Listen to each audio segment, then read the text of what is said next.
अपनी चेरी आज तो खुश दिख रही है।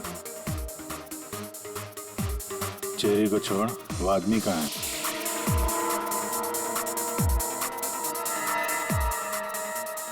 ये कहाँ जा रही है साहब?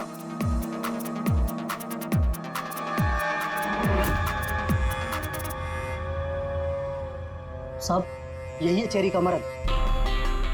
ये है?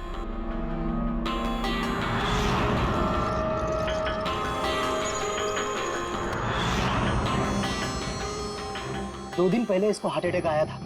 अच्छा, बैठकर रोमांस कर रहा है।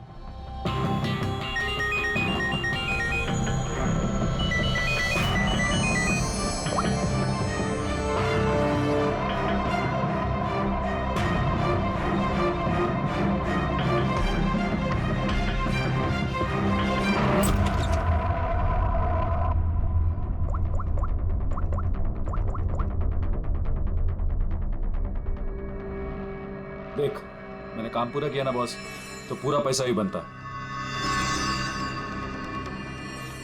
सुन सुन सुन सुन, तूने कहा उसको मार डाल, मैंने मार दिया। अभी कैसे किया, क्या किया, ये सब में घुसने का नहीं है।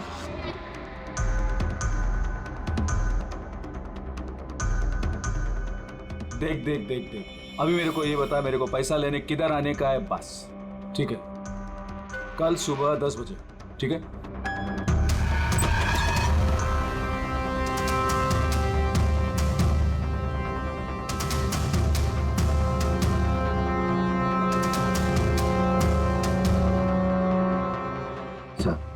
इसने मान लिया कि खून इसी ने किया है सर। अपने बॉस से फोन पे बात कर रहा था कुछ पैसे की लेन देन के लिए, और कल सुबह उससे मिलने वाला है सर। अभी पकड़ लिया सर? नहीं नहीं, अभी नहीं। ये अपने बॉस से मिलेगा और हम लोग भी मिल लेंगे इसके बॉस से। पता तो चलिए असली खिलाड़ी कौन है।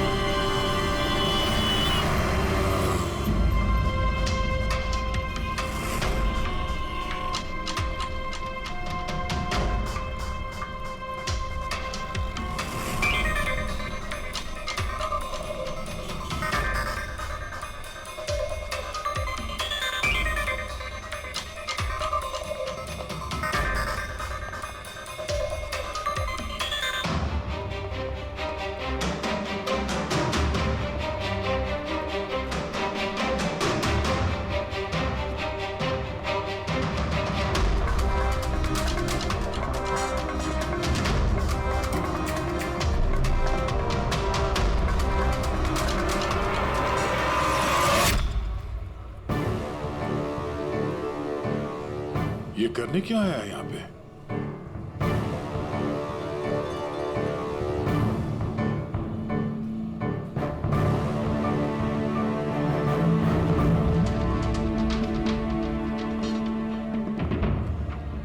यहाँ क्या कर रहा था?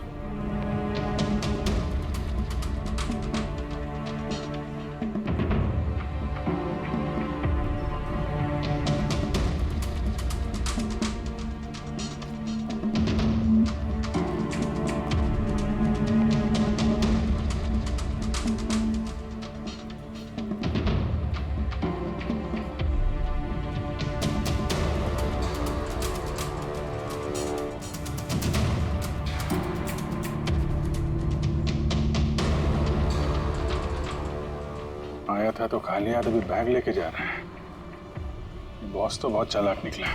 इसको पकड़ते हैं। कौन हो तुम? अरे वो सब छोड़ो, पहले ये बैग, इसे खोल के दिखाओ, क्या है इसमें? अरे सामान है मेरा, और क्या करने का आप लोगों को? कौन है आप लोग? सीआईडी। सीआईडी? ये बता कि रंजीत को क्यों मारा तूने? हैं? किसके कहने पे मारा? सर मेरा रंजीत को? कौन सा रंजीत सर? कौन सा?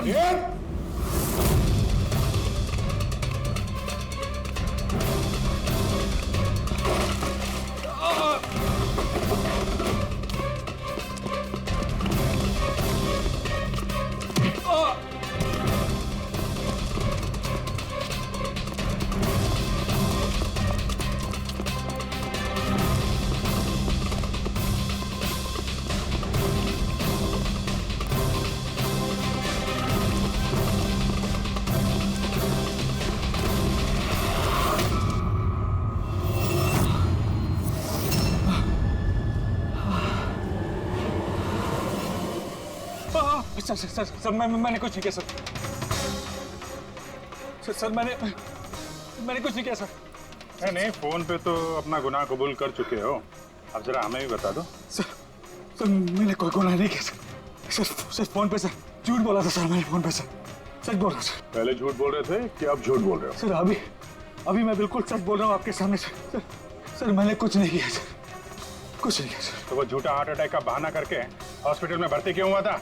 सर मैं उधर जमा जरूर हुआ था सर, उसको मारने के लिए जमा हुआ था सर, लेकिन सर वो मेरे मारने से पहले ही मर गया सर। मर गया? हमें अच्छी तरीके से पता है कि रंजीत के खून में वो जिलेटिन कोटेड केमिकल तुमने मिलाया था, पॉलीएक्रिलेट पॉलीमर। क्या साहब, क्या बोला साहब?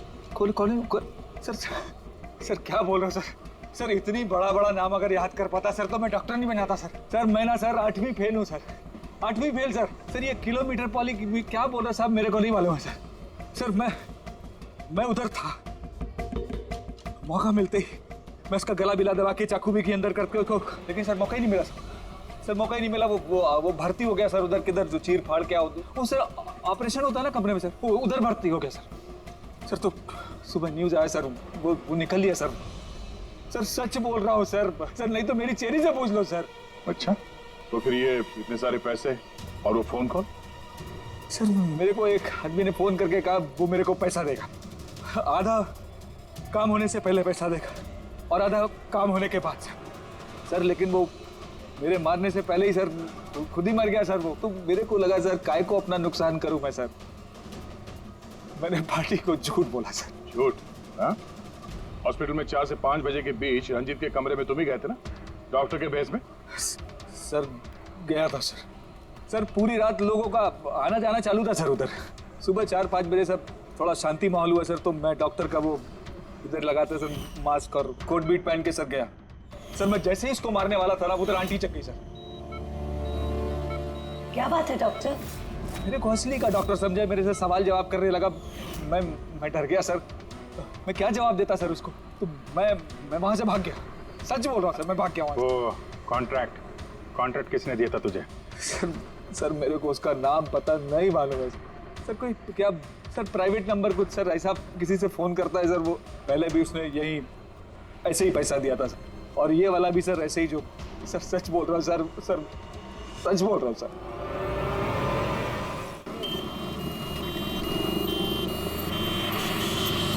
हौसला रखो प्रभु, हम थोड़ी देर में पहुंचने वाले हैं। डॉक्टर साहब कितना टाइम लगेगा और? जल्दी पहुंच जाएंगे। हौसला रखो प्रभु, मैं तुम्हें कुछ नहीं होने दूंगी प्रभु।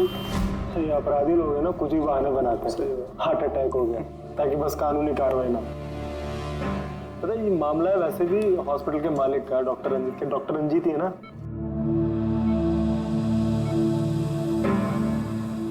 Don't worry Sushila ji, operation के बाद दोनों ब्लॉकेजेस निकल जाएंगे। रंजीत जी, सिगरेट मंगवाऊं आपके लिए? देखिए, आपको मुझे वादा करना पड़ेगा कि इस ऑपरेशन के बाद आप सिगरेट पीना बिल्कुल छोड़ देंगे। Very good. डॉक्टर साहब देखिए ना, इन्हें सांस नहीं आ रही है। प्रभु मैं तुम्हें कुछ नहीं होने दूंगी, मैं हूं ना, हम बस थोड़ी देर में पहुंचने वाले हॉस्पिटल। प्रभु सब कुछ ठीक हो जाएगा, मैं हूं ना। डॉक्टर साहब जल्दी करिए।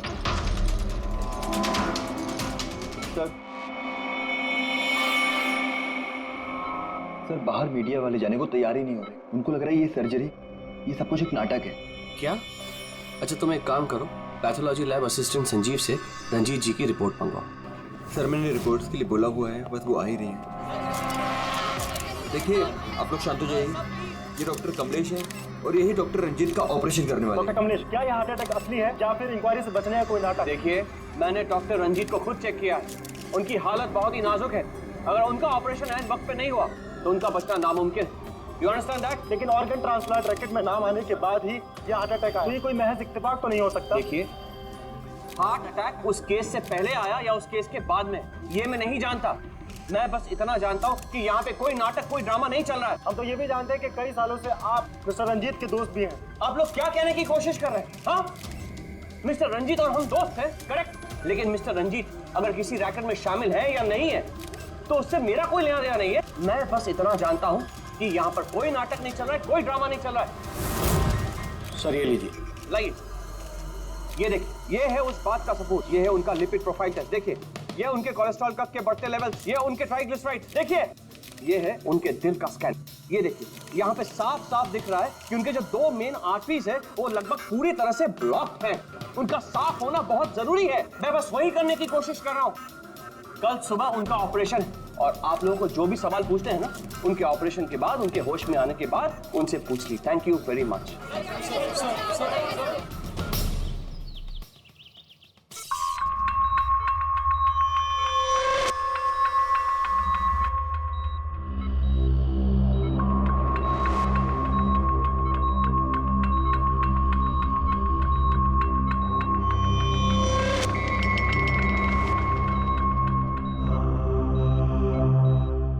Well done team, operation successful हुआ। अब सारे ब्लॉकेजेस क्लियर है और अब ये खतरे से भी बाहर है। Vineet, dressing room. जी sir.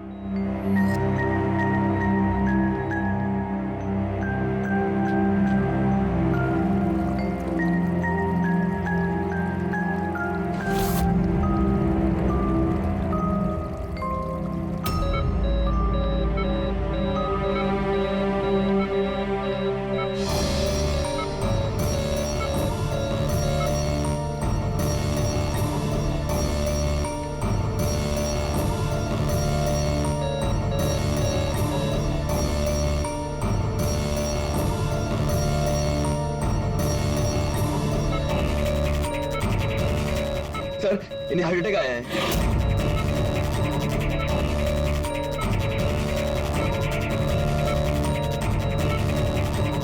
Vineet, give him the injection right now. Oxygen check करो फास्ट।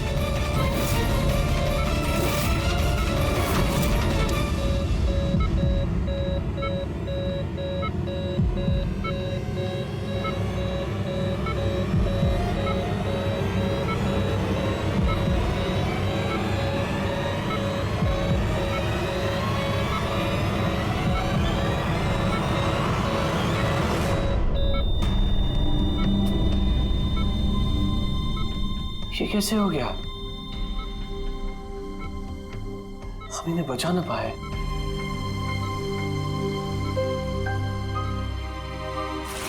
मौत नहीं ऑफिसर, मर्डर हुआ है। मर्डर? जी। पर डॉक्टर रंजीत की मौत तो हार्ट अटैक से हुई है ना? हार्ट अटैक तो हुआ है लेकिन अपने आप नहीं हुआ है। क्या मतलब? आइए मैं आपको दिखाता हूँ, आइए। ये देखिए सर, ये है रंजीत के दिल का स्कैन जो उसकी सर्जरी के पहले किया गया था। ये 2 आर्टरीज, ये पहली वाली लगभग 50% ब्लॉक्ड है जबकि दूसरी वाली 80% ब्लॉक्ड है। और ये दूसरा स्कैन देखिए सर, जो सर्जरी के तुरंत बाद ही लिया गया था, जिसमें कोई ब्लॉकेज बिल्कुल नहीं है। इसका मतलब ये हुआ कि हमारा ऑपरेशन सफल था। लेकिन फिर अचानक डॉक्टर रंजीत को दिल का दौरा पड़ा और हम उन्हें बिल्कुल बचा ना सके। तो इसीलिए आप कह रहे हैं कि रंजीत को हार्ट अटैक नहीं बल्कि किसी ने मारा है? सर, मुझे पूरा यकीन है कि डॉक्टर रंजीत की हत्या ही हुई। अब चौंकाने वाली बात यह है कि यहाँ पे एक ब्लॉकेज है जो सर्जरी से पहले किए हुए स्कैन में था ही नहीं, और इसी की वजह से हार्टरी में 100% ब्लॉकेज हुआ, जिसकी वजह से फाइनली डॉक्टर रंजीत की मौत हो गई। हाँ मगर डॉक्टर साहब, कभी कभी सर्जरी के वक्त भी तो खून का थक्का आ जाता है, उसकी वजह से हार्ट अटैक आया होगा। होता है सर, लेकिन इतना बड़ा ब्लॉकेज यूं मिनटों में नहीं बनता, इसके लिए सालों लगते हैं सर। सुबह के 7 बजे जब हमने ये पहला स्कैन निकाला था तो इसमें कोई ब्लॉकेज बिल्कुल नहीं था सर। महज 15 से 20 मिनट के अंदर अंदर इतना बड़ा ब्लॉकेज कैसे बन सकता है सर, बताइए।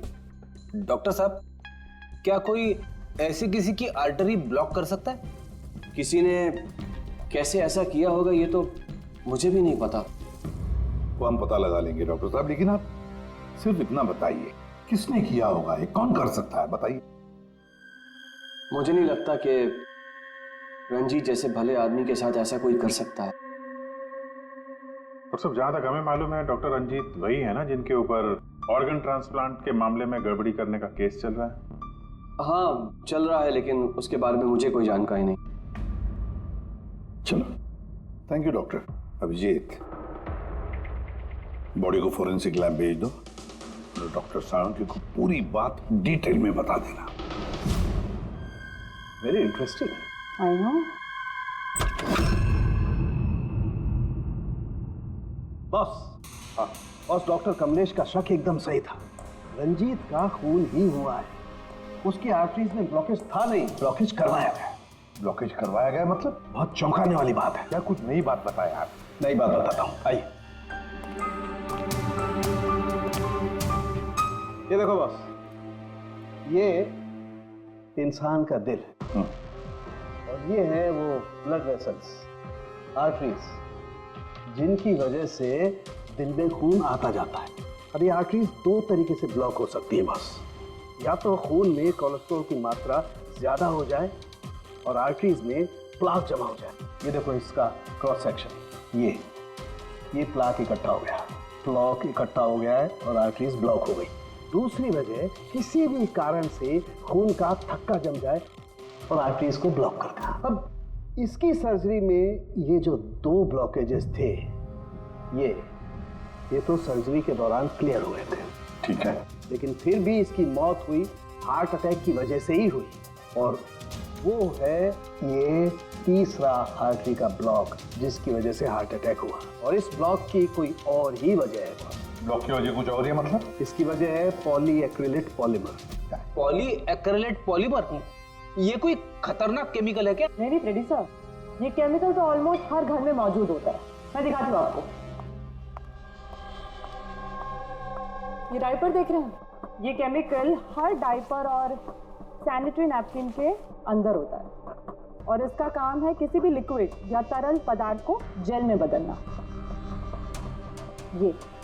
ये है पॉलीएक्रिलेट पॉलीमर के क्रिस्टल्स।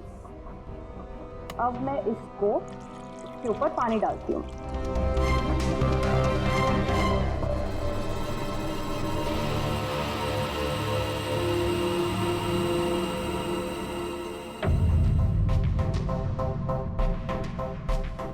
अरे ये तो जेल बन गया। तारिका जी, ये कोई जादू है क्या? जादू नहीं प्रेडी, साइंस। बॉस, इस केमिकल को वाटर लॉक भी कहते हैं। ये अपने से कई 100 गुना ज्यादा पानी को या किसी भी लिक्विड को अपने अंदर सोख लेता है। अच्छा, तो इसीलिए ये डायपर्स और सैनिटरी नैपकिन में इस्तेमाल होता है। और सर, रंजीत के आर्टरी के ऑटोप्सी में यही केमिकल मिला है। बॉस, ये केमिकल अपने आप तो उसकी आर्टरी में पहुंचेगा नहीं। हाँ, सर्जरी के वक्त ही गया होगा ये केमिकल पॉलीएक्रिलेट पॉलीमर, जिसकी वजह से उसका खून जेल में बदल गया और उसने आर्टरी को ब्लॉक कर दिया और उसकी मौत हो गई। मगर नहीं, ऐसे नहीं हो सकता है साळुंखे। सर्जरी के वक्त ये पॉलीएक्रिलेट पॉलीमर उसके शरीर में डाला नहीं गया। अगर वैसे होता तो उसी वक्त सर्जरी के वक्त उसका खून जेल में बदल जाता, ब्लॉकेज हो जाता और उसकी मौत हो जाती तुरंत। सर्जरी 2 घंटे तक चली और तो और सर्जरी कामयाब भी रही। 2 ब्लॉकेजेस थे, वो भी साफ हो गए, लेकिन ये तीसरा ब्लॉकेज बाद में आ गया। इसका मतलब है पॉलीएक्रिलेट पॉलीमर उसे बाद में दिया गया, सर्जरी के बाद में। और ये तो डॉक्टर कमलेश की टीम में से ही कोई दे सकता है। ऐसे किसी केमिकल का इस्तेमाल सर्जरी में तो नहीं होता सर। पता है हमें डॉक्टर साहब, ये पॉलीएक्रिलेट पॉलीमर सर्जरी में इस्तेमाल नहीं होता और इसीलिए हमें शक है कि किसी ने डॉक्टर रंजीत को जानबूझकर ये दिया है। और हमें शक है वो आप में से कोई एक है, आप में से कोई। ये आप क्या बोल रहे हैं सर? सर, ये हमारे बेस्ट डॉक्टर्स और नर्सेस की टीम है। यहाँ पे ये लोग कोई क्रिमिनल्स नहीं है सर। क्रिमिनल्स हमारे जैसे ही दिखते हैं, समझे आप? आसमान से नहीं टपकते। लेकिन सर, इस हॉस्पिटल से हमारा घर चलता है, हम हमारे मालिक को क्यों मारेंगे? और सर, डॉक्टर रंजीत से हमारी कोई दुश्मनी भी नहीं थी, तो उन्हें मारकर हमें क्या मिलेगा? डॉक्टर, आपने कहा कि ये केमिकल सर्जरी में नहीं इस्तेमाल किए जाते, लेकिन जो औजार, जो इंस्ट्रूमेंट्स सर्जरी में इस्तेमाल किए जाते हैं, वो कहीं ऐसा तो नहीं किसी ने इस केमिकल को उन औजारों पे ही लगा दिया हो?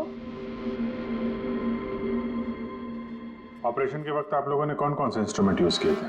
सर, सबसे पहले हमने एनेस्थीसिया यानी कि बेहोशी का इंजेक्शन दिया। बस एक नीडल, एक सिरिंज और एक इंजेक्शन ही यूज किया है। दरअसल ये चीजें बिल्कुल वैक्यूम पैक होती हैं। इनको सिर्फ और सिर्फ ऑपरेशन के वक्त ही खोला जाता है। मैंने डॉक्टर कमलेश को सेट दिया था और मैंने पूरी तरह चेक किया था, वो वैक्यूम पैक था। और हाँ सर, हमने दवाइयाँ और खून चढ़ाने के लिए कुछ ट्यूब्स का भी इस्तेमाल किया, जैसे कि IV ट्यूब्स, कैथीटर एटसेट्रा। ये सारी चीजें हम देखना चाहते हैं। एक सर्जरी में इस्तेमाल हुई चीजें हम दोबारा इस्तेमाल नहीं करते, उसको जला के नष्ट कर देते हैं। और वो सारी चीजें कल ही हमने भिजवा दी थी और अब तो सब ये। कहाँ पर है ये सारी चीजें? कहाँ डिस्ट्रॉय करते हैं आप लोग? सर इंसिनरेटर रूम में। इंसिनरेटर रूम में? फ्रेडी, तारिका, जाओ जाकर देखो जल्दी।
इसे जल्दी से बाहर निकालो, हम लोग सीढ़ी से। चलो निकालिए बाहर।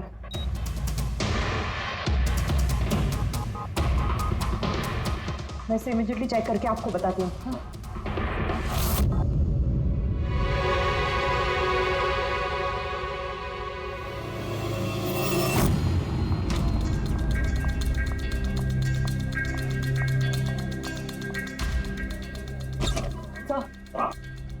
सर एक IV ट्यूब, IV बैग और एक सेंट्रल लाइन में से मुझे पॉलीएक्रिलेट पॉलीमर के ट्रेसेस मिले हैं। क्या?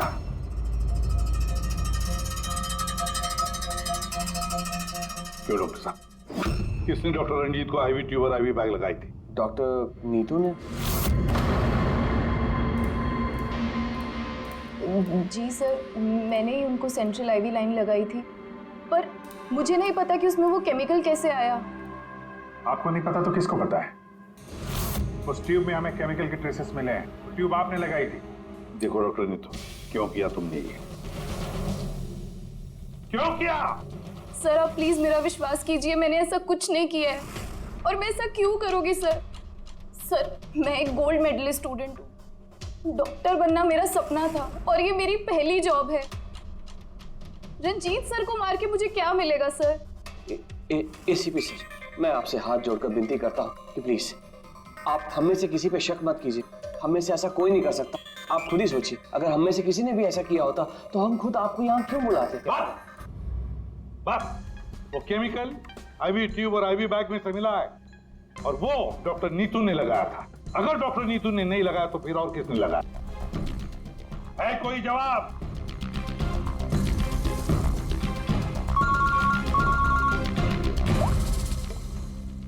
के क्या या साळुंखे, अभी अभी तक तो तू ये कह रहा था कि पॉलीएक्रिलिक पॉलीमर से कोई भी लिक्विड कुछ ही सेकंडों में जेल में कन्वर्ट होता है। अब तू कह रहा है कि डॉक्टर रंजीत की सर्जरी से पहले उसे ये पॉलीमर दिया गया था। कैसे? ये कैसे हो सकता है? हाँ? बॉस, जब मैंने रंजीत की ऑटोप्सी को और बारीकी से चेक किया तो मुझे पॉलीएक्रिलेट पॉलीमर के अलावा एक और केमिकल भी मिला। और एक केमिकल मिला? कौन सा? जेलेटिन। जेलेटिन तो घुल गया है, लेकिन उसके ट्रेसेस अभी भी बाकी हैं बॉस। यार तू कहना क्या चाहता है? मुझे आश्चर्य इस बात का है कि जेलेटिन आखिर उसके खून में गया तो गया कैसे? जेलेटिन, ये कैप्सूल का खोल जेलेटिन का बना होता है जिसमें दवाई भरी जाती है, और ये कैप्सूल शरीर में तब तक नहीं घुलता है जब तक वो अपनी जरूरी जगह पर नहीं पहुंच जाए, क्योंकि इस जेलेटिन को घुलने में थोड़ा वक्त लगता है। ये जेलेटिन का कैप्सूल ये हमने पानी में डाला, अब इसे घुलने में थोड़ा वक्त लगेगा। तो मतलब साळुंखे, तेरे कहने का मतलब है कि जिसने भी ये किया है उसने पॉलीएक्रिलेट पॉलीमर रणजीत के शरीर में इस कैप्सूल के जरिए डाल दिया। नहीं बॉस, कैप्सूल के जरिए नहीं, बल्कि उसने ये पॉलीएक्रिलेट पॉलीमर के छोटे छोटे क्रिस्टल्स को जेलेटिन में कोट कर दिया।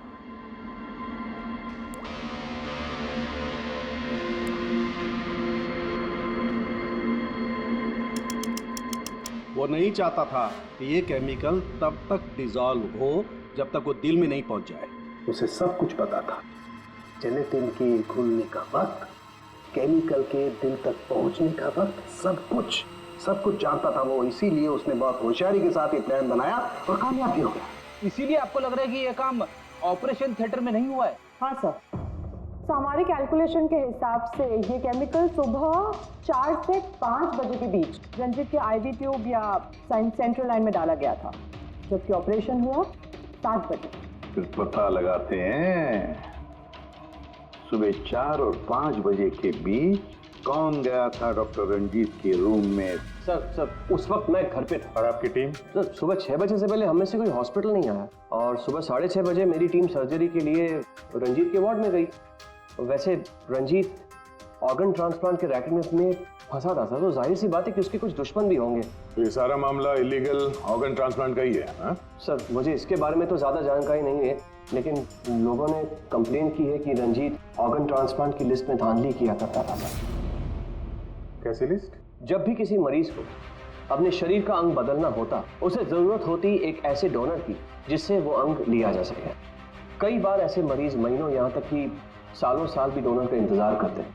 ऐसे मरीजों की एक लिस्ट होती है और जैसे ही डोनर मिल जाता है, उस लिस्ट के हिसाब से पहले और बाद में उन्हें वो अंग दे दिया जाता है। लेकिन लोगों की ये कंप्लेन रही है कि डॉक्टर रंजीत ज़रूरतमंद मरीजों को वो अंग न देकर अमीर और पैसे वाले मरीजों को भारी कीमत पर वो अंग बेच दिया करते थे। लेकिन इससे पहले कि इस केस का कोई भी निष्कर्ष निकल था, किसी ने डॉक्टर रंजीत को ही मार दिया। हॉस्पिटल में कल सुबह 4 और 5 बजे के बीच जितने भी लोग मौजूद थे उन सब से पूछताछ करते हैं। ऑपरेशन के पहले पूरे वक्त में उनके साथ थी। सर, भाभी जी को कहीं जाना पड़ता था तो मैं और धर्म वहीं पे होते थे। रात को कौन था वहां पे? सर 12 बजे तक तो हम लोग भी थे, उसके बाद हम लोग चले गए थे। तो मैम रात को आप थी वहां पे? जी। 4 से 5 बजे के बीच भी? जी हाँ, 4 और 5 के बीच में वही थी। इससे आप साबित क्या करना चाहते? मैंने मेरे पति को मारा है, मैं पत्नी हूँ उनकी। ऐसे समय में मैं उनके पास नहीं रहती तो कहाँ रहती? देखिए मैम, 4 से 5 बजे के बीच मिस्टर रंजीत की आईवी में वो केमिकल डाला गया, और अगर उस वक्त आप थी वहां पर तो जाहिर सी बात है कि आप ही ने किया। ये क्या कह रहे हैं आप? देखिए, मेरे पति जैसे भी थे, वो उन पे कोई भी इल्जाम था, वो एक अच्छे पति थे, मेरे सब कुछ थे, और उन्हें मारने के लिए मेरे पास कोई वजह नहीं थी। देखिए, अगर आपने नहीं किया है तो जिसने भी ये किया है या जो भी 4 से 5 बजे के बीच वहां पर आया था, आपने उसे देखा तो हो गई? मैंने घड़ी तो नहीं देखी थी, लेकिन लगभग उसी वक्त वार्ड में एक डॉक्टर आया था। मैं उनका चेहरा नहीं देख पाई क्योंकि चेहरे पर मास्क था। क्या हुआ डॉक्टर? सब ठीक है ना? इनका सीआरपी रिपोर्ट नॉर्मल है। डॉक्टर, आप कुछ बोल क्यों नहीं रहे? कोई चिंता वाली बात तो नहीं है ना? Doctor, doctor. ये 4 से 5 बजे के बीच मिस्टर रंजीत को जो आईवी बैग लगा हुआ था, वो किसने लगाया था? सर, मैंने रात को 12 बजे लगाया था, वो सुबह तक चल रहा था। सर, हो सकता है आईवी बैग्स बदल दिए गए हो। ये आईवी बैग्स आप लोग रखते कहाँ हैं? और कौन कौन जा सकता है वहां पर? सर, स्टोर रूम में रखते हैं और वहां पर सभी लोग आ जा सकते हैं। उस वक्त हॉस्पिटल में कितने लोग थे? सर, बहुत सारे लोग थे, लेकिन रंजीत सर को जिस वार्ड में रखा गया था वो स्पेशल वार्ड था और वहां पर कोई आ नहीं सकता था। वो सिर्फ उसी मंजिल के लोग वहां पे जा सकते थे, जैसे कि पैथोलॉजी स्टाफ, नर्स, डॉक्टर्स और मरीज और उनके रिश्तेदार। और डॉक्टर तेज, आप ड्यूटी पर थे वहाँ? जी हाँ, लेकिन सर सुबह 4 और 5 बजे के बीच में मैं मिस्टर रंजीत के रूम में गया ही नहीं था सर। ना ही मैंने कोई सर्जरी वाला मास्क लगा रखा था। अगर आप मास्क पहनकर वहां नहीं गए थे तो फिर वो कौन है जो मास्क पहनकर डॉक्टर के भेस में वहां गया और रंजीत की हत्या की? सर ये जैसे कह रही हैं कि हॉस्पिटल स्टाफ के अलावा मरीज और उनके साथ आए हुए लोग भी थे, कहीं उनमें से तो कोई एक नहीं? चलो देखते हैं। आइए डॉक्टर साहब।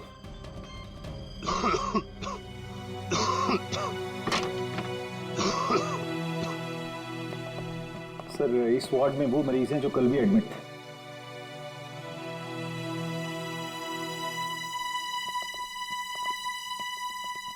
हम इनसे कुछ सवाल पूछ सकते हैं?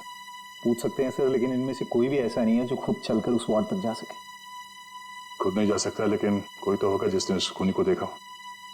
सर इनमें से 2 मरीज ऐसे हैं जिनकी सर्जरी हुई है और बाकी सब इस हालत में नहीं है कि उठकर इस वार्ड से बाहर निकले।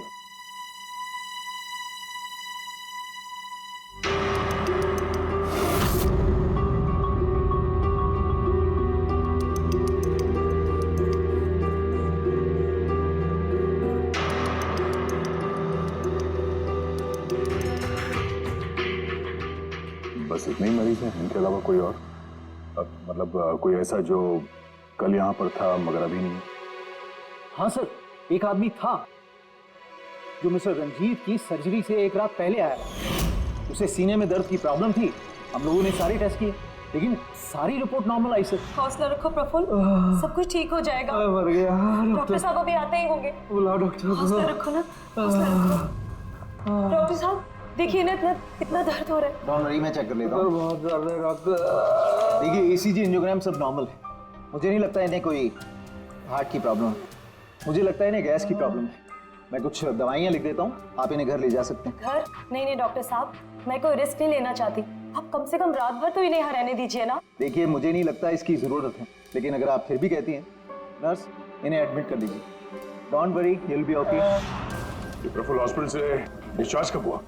सर यही कोई 9:30-10 बजे। 9:30-10 बजे। पंकज, इस प्रफुल्ल के बारे में पता करो और यहाँ हॉस्पिटल में उसने जो एड्रेस और नंबर दिया है उसे क्रॉस चेक करो।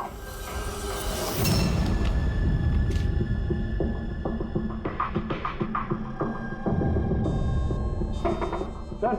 हाँ पंकज, प्रफुल्ल के बारे में कुछ पता चला? नहीं सर। नहीं सर, हॉस्पिटल में प्रफुल्ल ने जितनी भी डिटेल्स दिखाई थी सर, सब गलत थी और प्लस उसने पेमेंट भी कैश में की थी सर। मगर ये वार्ड बॉय एम्बुलेंस में प्रफुल्ल को हॉस्पिटल लेके गया था सर। कहाँ से उठाया था उसको? बलाट से साहब। मैं उसकी वाइफ को जानता हूँ। वाइफ को जानते हो? कैसे? वो पीकॉक बार की 1 नंबर डांसर चेरी है। अच्छा। और मैं उसका फैन नंबर 1 साल से रेगुलर हर हफ्ते वहाँ जाता था, खाली उसी की वास्ते। अपने को वो कभी देखी ही नहीं। और उस दिन एम्बुलेंस में कितने प्यार से अपने पति का टेक केयर कर रही थी। कसम से जान जल रही थी मेरी। ये देखकर मेरा दिल टूट गया। तो रूपाली असल में पीकॉक बार की डांसर है सर, चेरी। रूपाली पीकॉक बार की डांसर रूपाली उस चेरी। इस चेरी से जाकर मिलो, अच्छी तरह से पूछताछ करो। यही हमें प्रफुल्ल के बारे में सब कुछ बता देगी। सर आप लोगों ने मुझे यहाँ पे क्यों बुलाया सर? प्रफुल्ल को जानते हो? प्रफुल्ल? कौन प्रफुल्ल? प्रफुल्ल? अरे हाँ, तुम तो उसे जानते नहीं, तुमने उसे कभी देखा भी नहीं। तुमने तो सिर्फ उसके साथ फोन पर ही बात की। आप लोग क्या करें, मुझे कुछ समझ में नहीं आ रहा सर। कोई बात नहीं, हम याद दिलाते हैं।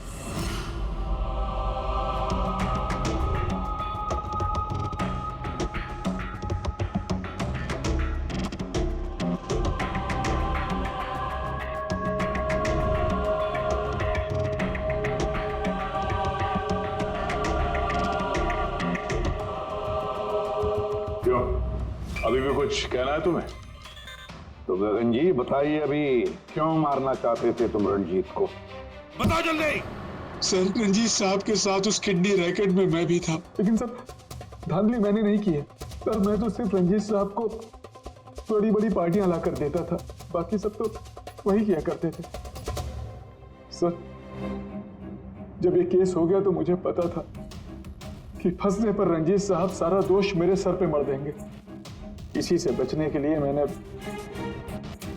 रंजीत साहब को मारने का प्लान किया और इसीलिए मैंने प्रफुल्ल को कांटेक्ट किया। शर्म आनी चाहिए तुम्हें, पैसों की लालच में ऐसा घिनौना काम कर दिया।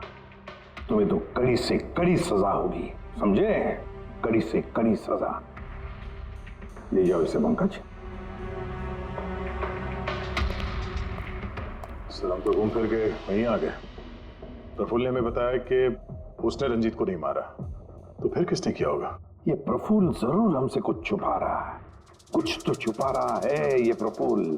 तुम्हारी नजर हर वक्त उस कमरे पर थी, तो कुछ याद है कि उस रात उस कमरे में कौन गया था? या फिर सुबह 4 से 5 बजे के बीच उस कमरे में कौन गया था?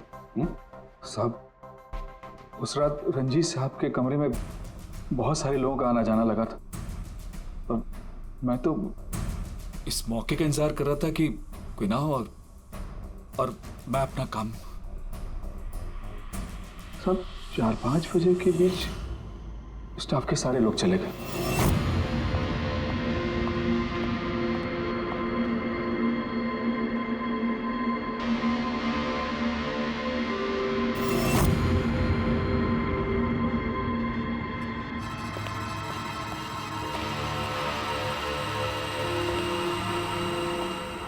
मतलब दया, अभिजीत,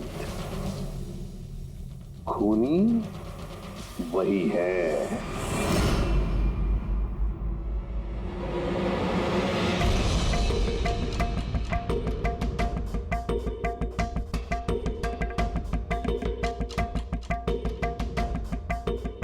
प्रफुल्ल,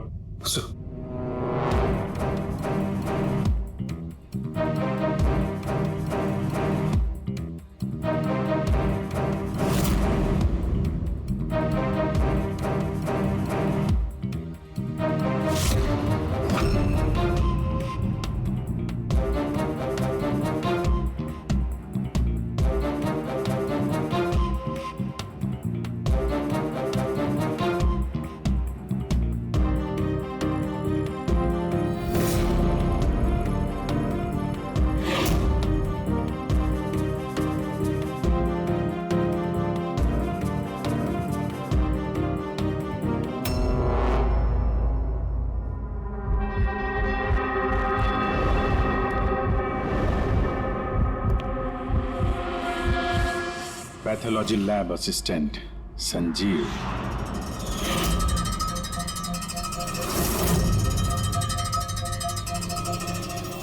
हैं सर?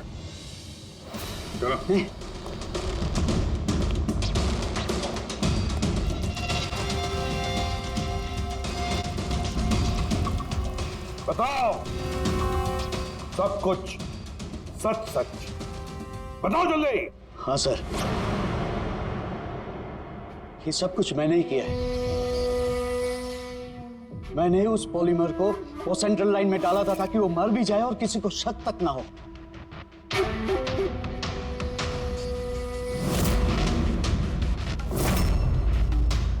मैं तो चाहता था सर कि वो ऑपरेशन के दौरान ही मर जाए, लेकिन वो बाद में मरा है? तो क्यों मारा तुमने डॉक्टर रंजीत को? ऐसी क्या दुश्मनी थी तुम्हारी डॉक्टर रंजीत के साथ? उसने मेरी जिंदगी मुझसे छीन ली थी सर। उसने मेरी बेटी को मार डाला था सर। बेटी को मार डाला था। क्या बकवास कर रहे हो? रंजीत कभी किसी का खून नहीं कर सकते।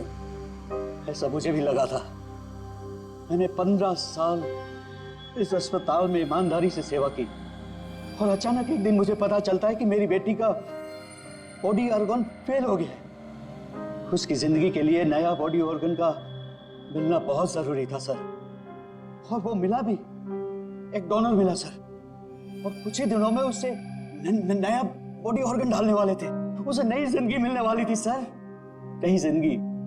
मैं खुशी से पागल था सर, खुशी से पागल हो गया था।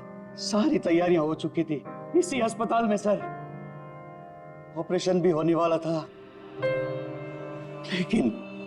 लेकिन मुझसे और इंतजार करने को कहा गया। वो नन्ही सी जानती कब तक इंतजार करती सर, वो तो चली गई, मुझे छोड़ के चली गई सर। फिर मैंने एक दिन ऑफिस में उसका केस पेपर देखा सर।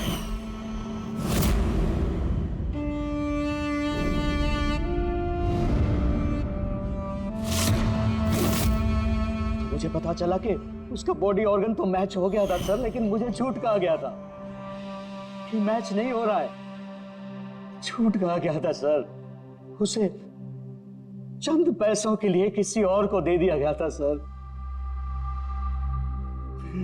सिर्फ अच्छे पैसों के लिए, कुछ ज्यादा पैसों के लिए मेरी बेटी मुझसे चली गई सर, मुझे छोड़कर चली गई। तो सर उसी दिन मैंने कसम खा ली थी कि जिस दिन मौका मिलेगा मैं छोड़ूंगा नहीं, मैं बदला तो लेके रहूंगा सर, कसम खाई थी मैंने। क्या फायदा हुआ? क्या तुम्हारी बेटी तुम्हें वापस मिल गई? बदले की आग में तुमने एक जान ले ली और खुद बन गए सजा के हकदार। कानून तुम्हें माफ नहीं करेगा, तुम्हें कड़ी से कड़ी सजा होगी।